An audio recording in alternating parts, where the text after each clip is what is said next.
إلا الله ما لنا رب سوى لا إله إلا الله لا إله إلا الله لا إله إلا الله ما لنا رب سوى কয়েক সপ্তাহ আগে আমি স্বামীদের ভুলসমূহ তুলে ধরেছিলাম, যেসব ভুলের কারণে ঘরে অশান্তি সৃষ্টি হয়। আজ ইনশাআল্লাহ স্ত্রীদের ভুলসমূহ আমি তুলে ধরব, যাতে করে আমার মা বোনেরা সংশোধন হতে পারে, সংসার বরবাদ হওয়া থেকে রক্ষা করতে পারে এবং সংসারকে জান্নাতের বাগানে পরিণত করতে পারে। স্বামী স্ত্রী দুজনে যত বেশি একে অপরের সাথে প্যার মহব্বত করবে, আল্লাহ রব্বুল ইজ্জত তত বেশি তাদের উপর সন্তুষ্ট হবেন। এক হাদিসে আছে, যখন স্বামী স্ত্রীর দিকে তাকিয়ে হাসেন এবং স্ত্রী স্বামীর দিকে দেখে হাসেন, তখন আল্লাহ রব্বুল ইজ্জত তাদের দুজনকে দেখে হাসেন। সুবহানাল্লাহ। একটি উসুল মনে রাখবেন, আল্লাহ তাআলা কোরআনে মজিদে বিয়ের উদ্দেশ্য হিসেবে ঘোষণা করেছেন লিতাসকুনু ইলাইহা, যাতে করে তুমি তোমার স্ত্রী থেকে শান্তি পাও। যে স্ত্রী তার স্বামীর জন্য শান্তি ও সুখের কারণ হয়, সে হাসি খুশি জীবন যাপন করবে। আর যে স্বামীর পেরেশানির কারণ হয়, সে নিজেও পেরেশানির সাথে জীবন অতিবাহিত করতে হবে। তাই বোঝা যায়, ঘর বা বিয়ের বন্ধন অটুট রাখাটা স্ত্রীর ইচ্ছার উপর নির্ভরশীল। সেজন্য জ্ঞানীরা বলেন, যদি পুরুষ কুড়াল দিয়ে ঘরকে ভাঙতে চায় আর মহিলা সুই দিয়ে ঘর ভাঙতে চায়, তখন পুরুষের আগে নারী ওই ঘর ভাঙতে সক্ষম হবে। মনে রাখবেন, সুন্দরী ধনীর দুলালী স্ত্রীকে ও স্বামীর অন্তরে রাজত্ব করার জন্য বুদ্ধিমত্তার সাথে কাজ করতে হয়। স্ত্রীরা স্বামীকে শুধু মুখে প্রকাশের দ্বারা নয়, বরং কাজে প্রমাণ করে দেখাতে হবে যে স্ত্রী স্বামীকে মহব্বত করে ভালোবাসে এবং সেটা স্বামী যেন মনে প্রাণে বিশ্বাস করে। অনেক স্ত্রী স্বামীর সামনে একদম লাজুক বনে থাকে, আর যখন কোনো অনুষ্ঠানে থাকে তখন একদম খিলখিল করে হাসতে থাকে। মনে রাখবেন, শরীয়ত যেখানে মহব্বত প্রকাশ করার জন্য বলেছে, সেখানে মহব্বত প্রকাশ করাটা সওয়াবের কাজ। স্ত্রী স্বামীকে এমন কথা বলা, এমন শব্দ বলা, যাতে স্বামীর অন্তর খুশিতে ভরপুর হয়ে যায়। উম্মুল মুমিনিন হযরত আয়েশা রাদিয়াল্লাহু তাআলা আনহা নবী করিম সাল্লাল্লাহু আলাইহি ওয়াসাল্লামের প্রতি ভরপুর মহব্বত প্রকাশ করতেন। একদিন নবী আলাইহিস সালাতু ওয়াস সালাম হযরত আয়েশাকে বলল, হে আয়েশা, তুমি আমার জন্য মাখন ও চিনির মিশ্রণের চাইতে বেশি পছন্দ। তখন আয়েশা সিদ্দিকা হেসে জবাব দিলেন, ইয়া নবী আল্লাহ সাল্লাল্লাহু আলাইহি ওয়াসাল্লাম, আপনি আমার জন্য মাখন ও মধুর মিশ্রণের থেকেও বেশি পছন্দ। তখন নবী আলাইহিস সালাতু ওয়াস সালাম হেসে দিলেন এবং বললেন, হে আয়েশা, তোমার জবাব আমার কথার চাইতেও বেশি সুন্দর। এতে দেখুন, স্বামী যে কথা বলেছে, স্ত্রী তার থেকে আরো সুন্দর করে তার জবাব দিয়েছেন, যা আমাদের জন্য শিক্ষণীয়। যখন স্বামী চায় স্ত্রী তার প্রতি মহব্বত প্রকাশ করুন, আর স্ত্রী যদি সেদিকে কোনো আগ্রহই প্রকাশ না করে, একদম জমে থাকা বরফের মতো আচরণ করে, তখন মনে রাখবেন, স্ত্রীর এই আচরণ দ্বারা নিজের ঘর বরবাদ করা ছাড়া আর কিছুই করছে না। একটি বাস্তব ঘটনা হলো, এক নারীর বিয়ে হলো এক ধনীর ঘরে। ধনীর ছেলে স্ত্রীকে খুব মহব্বত করত। সব সময় স্ত্রীকে বলতো, তুমি আমার ঘরকে জান্নাত বানিয়ে দিয়েছ, আমি কল্পনাও করতে পারিনি যে তোমার মতো এত সুন্দর স্ত্রী পাবো। প্রতিদিন স্ত্রী স্বামীর এসব প্রশংসা শুনতে শুনতে দিন দিন অহংকারী হয়ে যেতে লাগলো, আর এর পরিণতিতে সে একদিন কেঁদে কেঁদে বাপের বাড়ি চলে আসতে হলো। মা মেয়েটিকে জিজ্ঞেস করলো, বেটি কি ব্যাপার? মেয়ে জবাব দিল, আজ আমার স্বামী আমাকে খুব মহব্বতের মুডে কথা বলছিল, আমি তা কানেও নিচ্ছিলাম না, পাত্তাই দিচ্ছিলাম না, বরং বিরক্তি প্রকাশ করছিলাম। তখন স্বামী আমাকে প্রশ্ন করলো, তুমি কি আমাকে মহব্বত করো না? তখন আমি হঠাৎ শয়তানের ধোঁকায় পড়ে বলে ফেললাম, না, আপনার প্রতি আমার মহব্বত নাই। এ কথা শুনে আমার স্বামী রাগ করে আমাকে বলল, যদি আমার প্রতি তোমার মহব্বত না থাকে, তাহলে যাও, যেখানে তোমার মহব্বত আছে সেখানে গিয়ে জীবন কাটাও, আমার তরফ থেকে তোমাকে তালাক।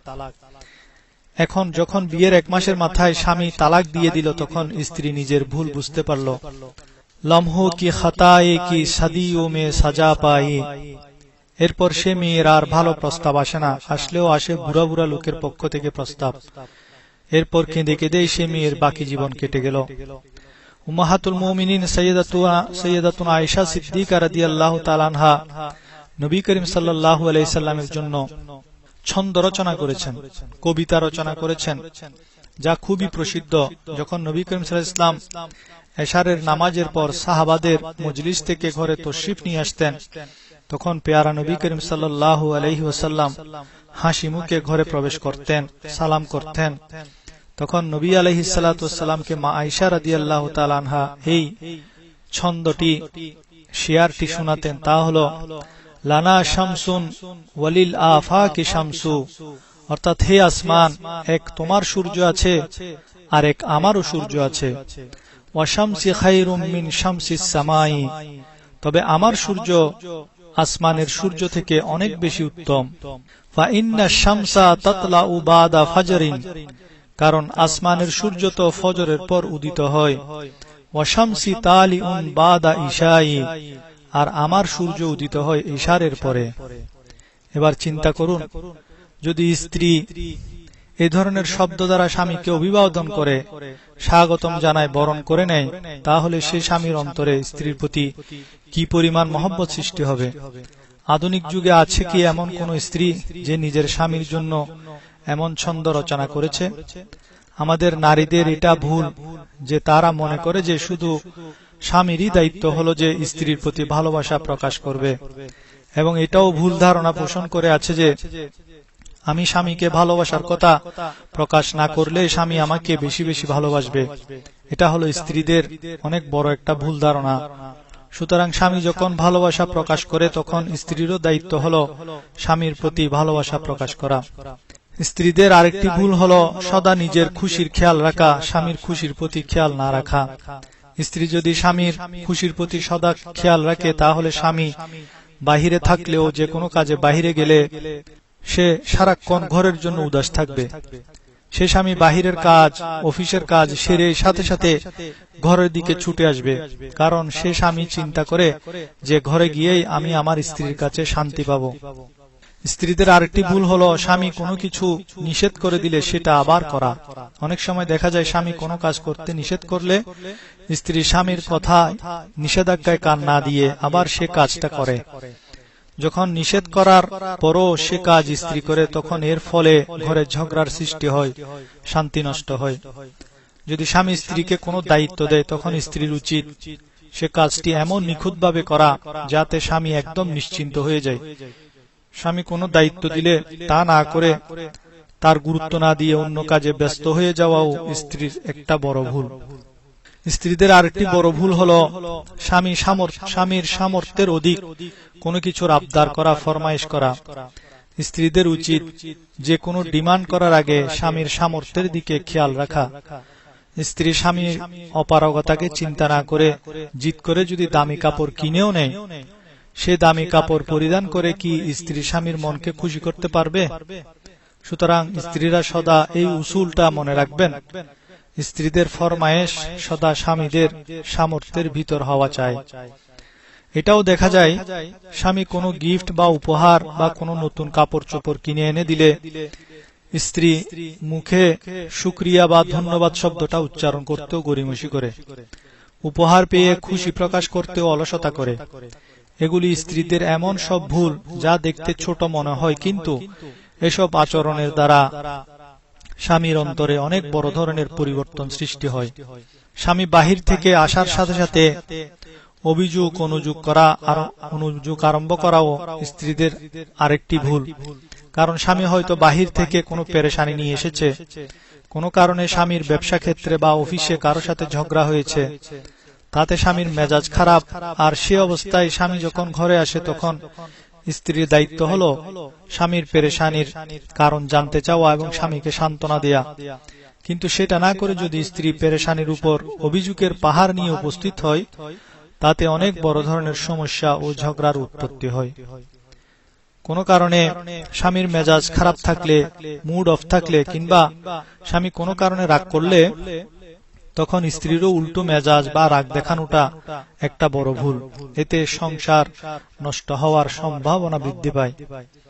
ঘরকে অগোছালো করে রাখা, ময়লা অপরিচ্ছন্ন করে রাখা, বাচ্চাদের অপরিচ্ছন্ন করে রাখা, নিজে ময়লা দুর্গন্ধযুক্ত কাপড় পরিধান করে রাখা, স্বামীর সামনে পরিপাটি হয়ে না চলা, ময়লা গন্ধ বিশিষ্ট কাপড় চোপড় গায়ে দিয়ে স্বামীর সামনে চলা, এটাও স্ত্রীদের একটা বড় ভুল।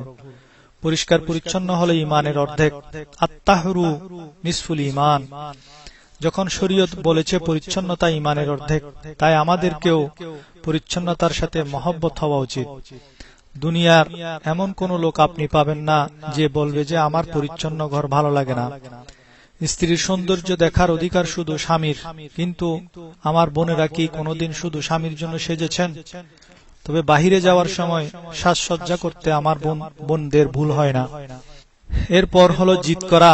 স্বামীর সাথে স্ত্রীর জিদ দ্বারা এত বেশি ক্ষতি হয় যা ভাষায় প্রকাশ করা যাবে না। সারা দুনিয়ার সাথে জিদবাজি করলে যে ক্ষতি হবে না, তার চেয়ে বেশি ক্ষতি হয় স্বামীর সাথে জিদবাজি করলে। অনেক মেয়ে সারা দুনিয়ার সাথে স্বাভাবিক থাকে, কিন্তু স্বামীর সাথে জিদবাজি করে। মনে রাখবেন, নম্রতা আল্লাহ রাব্বুল আলামিনের পছন্দ, এবং এর দ্বারা স্ত্রীরা স্বামীদের অন্তরে রাজত্ব করতে পারে। ভুল হলে তা স্বীকার করে নেয়া, সরি বলা, এসব ভদ্রতার দ্বারা স্ত্রীরা ঘরে শান্তি অটুট রাখতে পারে। যদি কোনো কারণ ছাড়াই স্বামী রেগে যায়, তখন ভুলেও স্ত্রী সেখানে যুক্তি দেখাতে যাবেন না, বরং সে মুহূর্তে চুপ থাকাটাই হলো বুদ্ধিমতী স্ত্রীর কাজ। পরে যখন স্বামীর মেজাজ ঠান্ডা হবে, তখন আপনি আপনার যুক্তি স্বামীকে বুঝাতে পারবেন। যেসব স্ত্রীদের অন্তরটা একদম নিষ্পাপ, সে সব স্ত্রীদেরকে স্বামী চোখের মণি করে রাখে।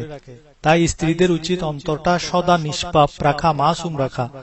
আর পক্ষান্তরে যেসব স্ত্রী স্বামীর সাথে মিথ্যা বলে, চালাকির আশ্রয় নেয়, এসব দ্বারা স্ত্রী স্বামীর নিকট একজন সন্দেহযুক্ত মহিলায় পরিণত হয়, এবং এতে ঘর বরবাদ হওয়ার সম্ভাবনা বাড়ে। সুতরাং স্বামীর সাথে মিথ্যা বলা, স্বামীর জন্য মনে ঘৃণা পুষে রাখা, এসব স্ত্রীদের অনেক বড় ভুল।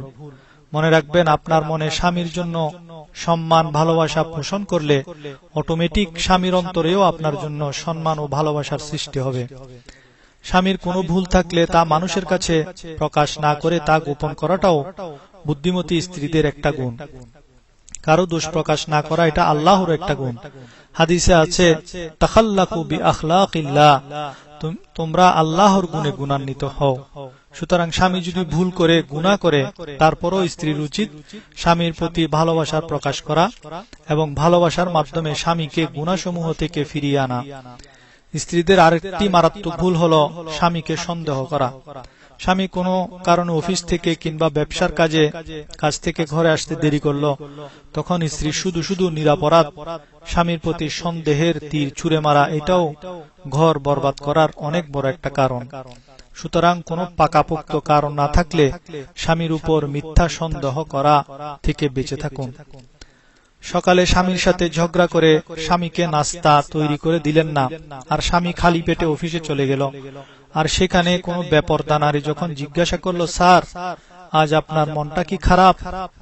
তখন আপনার এই বেপরোয়া স্বভাব ও স্বামীর সাথে ঝগড়ার কারণে হয়তো আপনার স্বামী ওই সকল বেপরদা নারীদের প্রতি ঝুঁকে যাবে।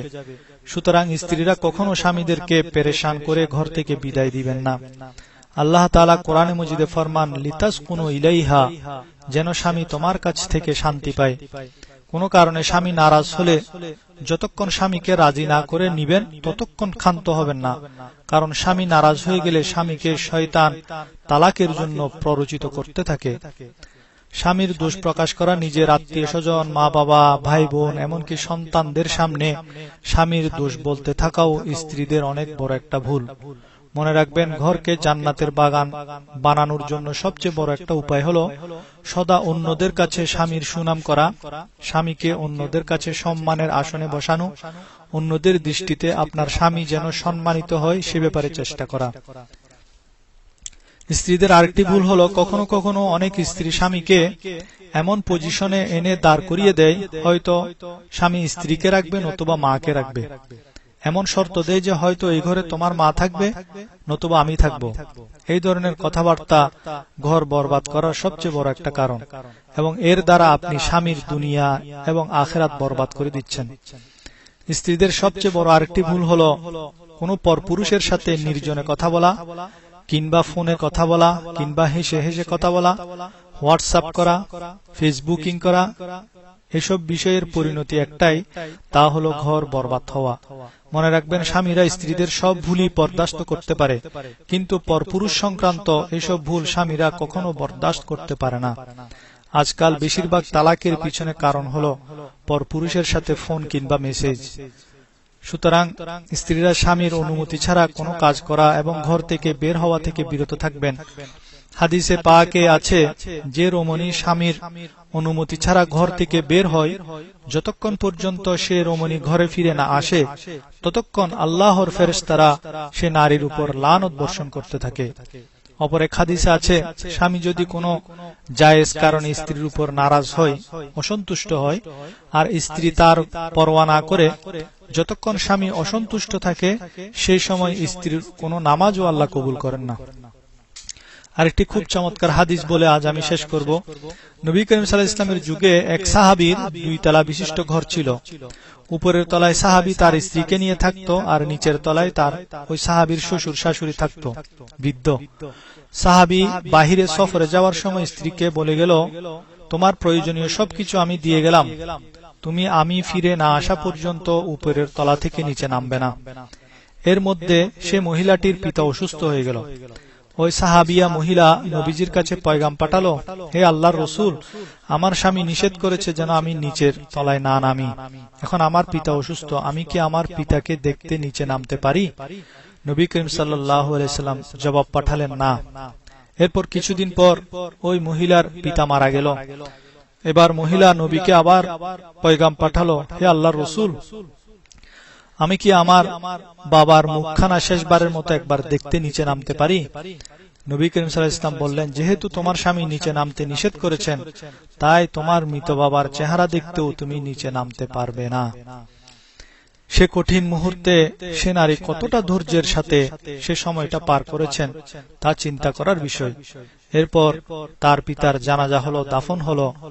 নবী করিম সাল্লাল্লাহু আলাইহি ওয়াসাল্লাম সেই রমণীকে দাফনের পরে পয়গাম পাঠালো, তুমি তোমার স্বামীর হুকুম পালন করে নিজের পিতার মরা চেহারা দেখতে পর্যন্ত নিচে নামনি। স্বামীর নির্দেশের এমন অনুসরণের বদৌলতে আল্লাহ তাআলা খুশি হয়ে তোমার পিতাকে ক্ষমা করে দিয়েছেন।